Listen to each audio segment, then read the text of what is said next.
Hi everyone, welcome to అపూర్వ వంటలు. ముందుగా మీ అందరికీ దసరా పండుగ శుభాకాంక్షలు.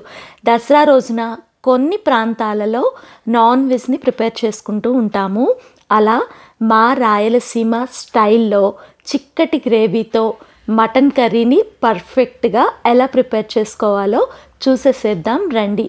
ఈ కర్రీ అయితే గ్రేవీ చాలా చాలా టేస్టీగా ఉంటుంది, అలాగే పీసెస్ కూడా స్మూత్గా ఉంటాయి. దీన్ని తయారు చేయడానికి 1 కేజీ వరకు మటన్ని క్లీన్ చేసి పక్కన పెట్టుకున్నాను. 4 యాలకులు, టేబుల్ స్పూన్ ఆవాలు, 4 లవంగాలు, 4 దాల్చిన చెక్క ముక్కలు తీసుకున్నాను. యాలకుల్ని క్రష్ చేసుకొని వేసుకోవాలి. అలా వేసుకోవటం వల్ల ఈ కర్రీ ఫ్లేవర్ అనేది చాలా బాగుంటుంది. కుక్కర్లో 2 గరిటెల నూనె వేసి స్పైసెస్ని వేయించుకోండి. నేను ఇక్కడ 2 మీడియం సైజు ఉల్లిపాయలు తీసుకొని పొడవుగా తరిగాను. 2 టమాటాలు కూడా తీసుకొని సన్నగా తరుక్కొని 5-6 పచ్చిమిర్చి కూడా స్లిట్ చేసి పక్కన పెట్టుకున్నాం. ఆనియన్స్, పచ్చిమిర్చి వేగుతున్న స్పైసెస్లో వేసి 1/2 టేబుల్ స్పూన్ పసుపు, అలాగే టేబుల్ స్పూన్ నిండుగా క్రిస్టల్ సాల్ట్ని, 2 రెమ్మల వరకు ఫ్రెష్గా కడిగిన కరివేపాకును కూడా వేసేసి ఇదంతా కూడా బాగా కలిసే విధంగా మిక్స్ చేసుకోండి. ఇలాగ పోపులో కరివేపాకు వేసుకోవటం వల్ల మటన్ అనేది చాలా ఫ్లేవర్ఫుల్గా ఉంటుంది. ఉల్లిపాయలు, పచ్చిమిర్చి లైట్గా వేగిన తర్వాత దీనిలో 5 టేబుల్ స్పూన్ల వరకు ఎండు కారాన్ని వేయండి.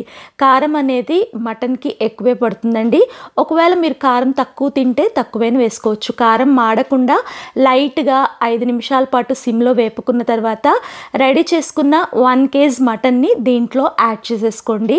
మటను ఈ స్పైసెస్ అన్నీ కూడా బాగా మిక్స్ అయ్యేటట్టుగా ఒక్కసారి గరిటెతో మిక్స్ చేసుకోండి.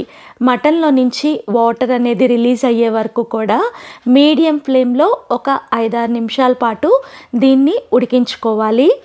ఇప్పుడు దీంట్లో 2.5 టేబుల్ స్పూన్ల వరకు ఫ్రెష్ అల్లం వెల్లుల్లి పేస్ట్ని వేసేసి అల్లం వెల్లుల్లి పేస్ట్ అనేది మటన్కి బాగా పట్టే విధంగా ఒక్కసారి అంతా కలిసే విధంగా మిక్స్ చేసుకోండి. ఇలా మిక్స్ చేసుకున్న తర్వాత దీని మీద మూత పెట్టేసి మీడియం ఫ్లేమ్లో ఒక 15 నిమిషాల పాటు ఉడికించుకుంటే మటన్లో నుంచి నీరు బయటకు వచ్చి ఆ నీరు అనేది లైట్గా తగ్గుతుంది కూడా. క్రిస్టల్ సాల్ట్ 1 టేబుల్ స్పూన్ వరకు మళ్ళీ యాడ్ చేశాను, ఎందుకంటే నాకు ఉప్పు చాలేదనిపించింది. మళ్ళీ మూత పెట్టేసి ఈ మటన్లో ఉన్న నీరంతా కూడా ఇంకిపోయే వరకు ఒక 15 నిమిషాల పాటు మీడియం ఫ్లేమ్లో కుక్ చేసుకోండి.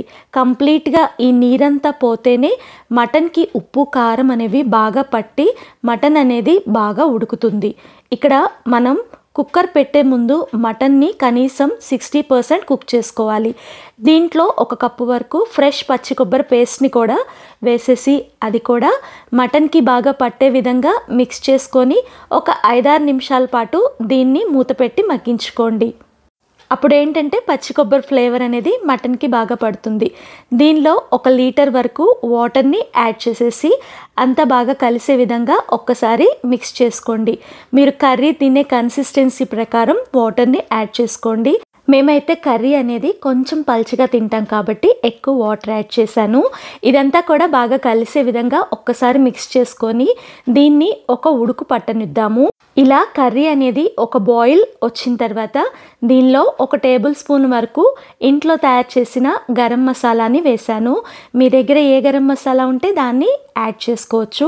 గరం మసాలా కర్రీలో కలిసే విధంగా ఒక్కసారి మిక్స్ చేసుకున్న తర్వాత కుక్కర్ని లాక్ చేసేసి మంటని మీడియం ఫ్లేమ్లో ఉంచి 4 నుంచి 5 విజిల్స్ రానిస్తే మటన్ అనేది పర్ఫెక్ట్గా ఉడికిపోతుంది.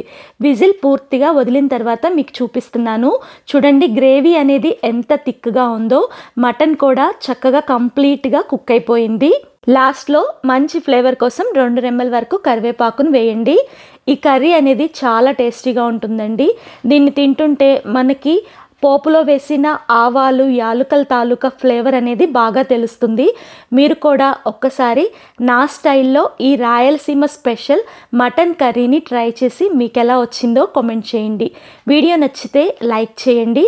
అలాగే ఫస్ట్ టైం మన వీడియోస్ చూస్తుంటే ఇలాంటి మంచి మంచి రెసిపీస్ కోసం మన ఛానల్ని సబ్స్క్రైబ్ చేసుకొని పక్కనే ఉన్న గంట నొక్కారంటే నేను పెట్టే ప్రతి నోటిఫికేషన్ మీకు వస్తుంది. నేను రుచి చూసిన మటన్ కర్రీస్ అన్నిట్లో కూడా ది బెస్ట్ మటన్ కర్రీ ఇదే. కాబట్టి తప్పనిసరిగా ఈ వీడియోని మీ ఫ్రెండ్స్కి, రిలేటివ్స్కి షేర్ చేయండి. Thank you for watching.